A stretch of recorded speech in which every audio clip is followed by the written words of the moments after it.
Hi friends, चलिए हम लोग आज क्लास जो देखने वाले हैं वो आपको यूजीसी नेट पेपर 1, ठीक है, उसी का टीचिंग एप्टीट्यूड को देखने वाले हैं। समझ गए। और टीचिंग एप्टीट्यूड के अंतर्गत हम लोग आज शिक्षण विधि का प्रयोग के फायदे देखने वाले हैं। ठीक है, तो शिक्षण विधि का प्रयोग के फायदे की बात करते हैं, रुचिकर, प्रभावशाली या सहायक सामग्री का समुचित प्रयोग की बात करते हैं। समझ गए, इसकी बात होता है। चलिए अब आगे चलते हैं और आप लोग बता दें कि रुचिकर की बात आता है। ठीक है, तो देखिए कि आपको शिक्षण विधि को रुचिकर बनाने के क्या क्या फायदे हैं, कैसे बनाया जाता है। ठीक है, तो देखिए कि छात्र केंद्रित विधि होता है। रुचिकर में क्या है, छात्र केंद्रित विधि का प्रयोग किया जाना चाहिए। होमवर्क दीजिए, ठीक है, प्रोजेक्ट कराइए, प्रोजेक्ट से आप पढ़ाइए, प्रश्न उत्तर विधि का उपयोग करके बताइए, ग्रुप डिस्कशन करवाइए। ठीक है, तो इसमें क्या होता है कि स्टूडेंट ज़्यादा कह सकते हैं कि सीखते भी हैं और फिर रुचि लेते हैं। समझ गए। प्रयोगशाला का आप प्रयोग कीजिए, घुमाइए, भ्रमण कीजिए। ठीक है, उसी तरह से आप अगर आप बता दें रुचिकर के बाद कि प्रभावशाली की बात जब हो तो इसमें गुड टीचर की बात होनी चाहिए, विषय विशेषज्ञ की बात होनी चाहिए, है ना। प्रभावशाली में आपके टीचर को विषय विशेषज्ञ के ज्ञान होनी चाहिए, प्रशिक्षित और अनुभवी टीचर होना चाहिए, शिक्षण विधि का प्रयोग होना चाहिए। ठीक है, उनके बाद पाठ योजना होना चाहिए। ठीक है, टीचर का योगदान पूरा होना चाहिए। समझ गए, क्या होना चाहिए, टीचर का योगदान पूरा होना चाहिए। अब देखिए शिक्षण कला, ठीक है, शिक्षण कला की बात हो, आईसीटी का प्रयोग की बात हो। समझ गए, मतलब आपको पढ़ाने का आपका टीचिंग कराने का भी एक कला होना चाहिए। आईसीटी का प्रयोग कीजिए, है ना, टेक्नोलॉजी का प्रयोग कीजिए। अब चलिए उसी का बाद हम लोग देखते हैं कि शिक्षण सामग्री शिक्षण सहायक सामग्री की बात करें कि इसमें क्या क्या हो सकता है। तो श्रव्य दृश्य का प्रयोग करना चाहिए, है ना, श्रव्य और दृश्य का प्रयोग होना चाहिए। अब देखिए शिक्षण सहायक सामग्री, ठीक है, कहता क्या है कि शिक्षण सहायक सामग्री, ठीक है, श्रव्य दृश्य का प्रयोग करें जिसमें आपका व्याख्यान विधि का भी प्रयोग होना चाहिए। ठीक है, और व्याख्यान विधि के अंतर्गत तो बता दें कि यह शिक्षक केंद्रित विधि है। ठीक है, क्या है, शिक्षक केंद्रित विधि है। उनके बाद टीचर का रोल ज़्यादा रहता है किसमें, व्याख्यान विधि में। समझ गए। और बता दें कि सिद्धांत सूत्र कठिन पाठ को सरल बनाने के लिए प्रयोग करते हैं। ठीक है, और उनके बाद है निगमनात्मक शिक्षण विधि का प्रयोग करते हैं। समझ गए। तो अब देखिए कि निगमनात्मक शिक्षण विधि का प्रयोग कब होता है। तो इसमें बता दें कि निगमनात्मक शिक्षण विधि का प्रयोग उच्च शिक्षण के लिए किया जाता है। जैसे आपका सूत्र से उदाहरण की ओर, समझ गए, क्या है, सूत्र से उदाहरण की ओर, मतलब सूत्र लिखे, ठीक है, और उनके बाद एक एग्जाम्पल दिए, तो ये आपका उच्च शिक्षण के लिए होगा। ठीक है, और ये आपका निगमनात्मक शिक्षण विधि होगा। और इसके अंतर्गत आपका कह सकते हैं जो है विमर्शी चिंतन स्तर आते हैं। समझ गए। अब आप लोग बता दें कि स्कूल शिक्षण के प्रयोग की बात की जाए तो स्कूल शिक्षण में कौन सा प्रयोग विधि बात किया जाता है, तो वह आपका अगनात्मक, ठीक है, अगनात्मक शिक्षण विधि का प्रयोग किया जाता है। और इसमें उदाहरण से सूत्र की ओर चलते हैं। समझ गए, कहाँ पर आपका स्कूल शिक्षण के में प्रयोग में।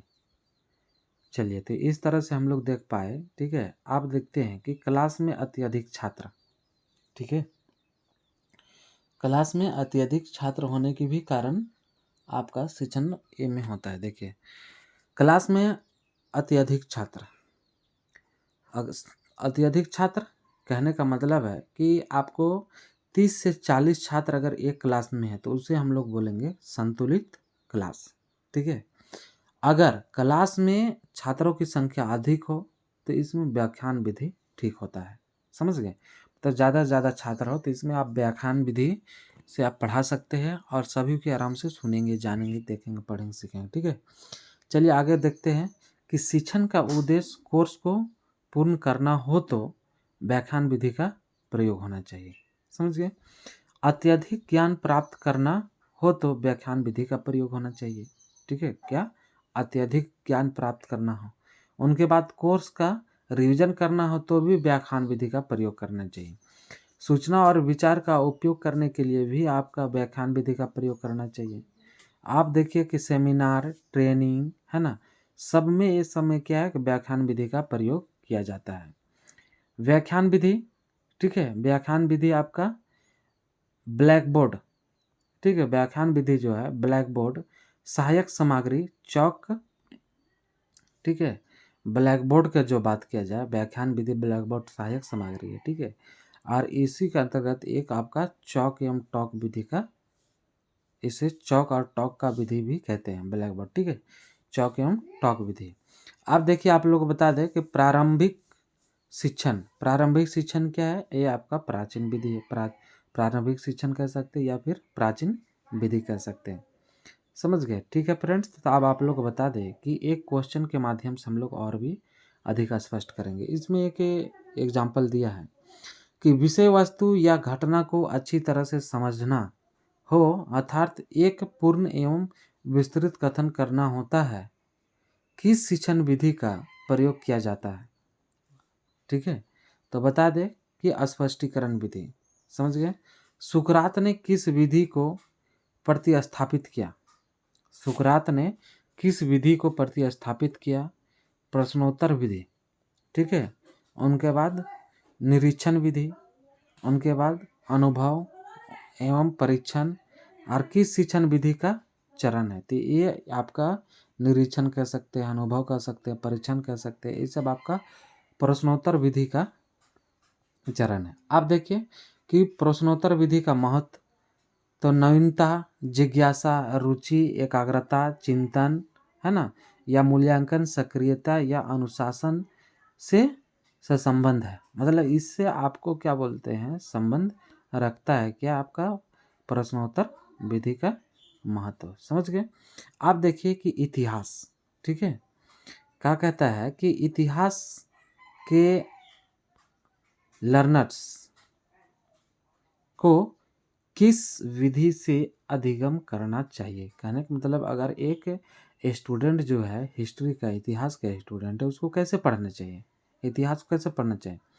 तो इतिहास में आपका विवरण विधि का कथन या विवरण विधि या कथन विधि का प्रयोग करना चाहिए। उनके बाद सतही अध्ययन करना चाहिए। उनके बाद बोध विस्तार करना चाहिए। अनुभवों को मूर्त एवं मूर्त रूप देने चाहिए। तो इस तरह से हम कह सकते हैं कि इतिहास विषय को एक लर्नर द्वारा, है ना, अगर उसे पढ़ना है तो इन तमाम विधियों का उपयोग करना चाहिए। आप देखिए इसमें क्या है कि किसी विषय वस्तु को गहराई से अध्ययन करना हो तब किस विधि का प्रयोग उचित होता है। ठीक है, अगर किसी विषय वस्तु को गहराई से अध्ययन करना हो तब किस विधि का प्रयोग उचित होता है। जैसे आपका वर्णन विधि, ठीक है, क्या इसमें आपका वर्णन विधि का प्रयोग होना चाहिए। तो इस तरह से फ्रेंड्स आज की क्लास में हम लोग देखे शिक्षण सहायक सामग्री में जो कि सभी कुछ है। ठीक है, तो ठीक है फ्रेंड्स, आप लोग को तुरंत नए वीडियो की क्लास लेकर आता हूँ। आज इसमें बस इतना ही। ठीक है, थैंक यू। अच्छा लगे तो लाइक कीजिए, कमेंट कीजिए। Thank you friends.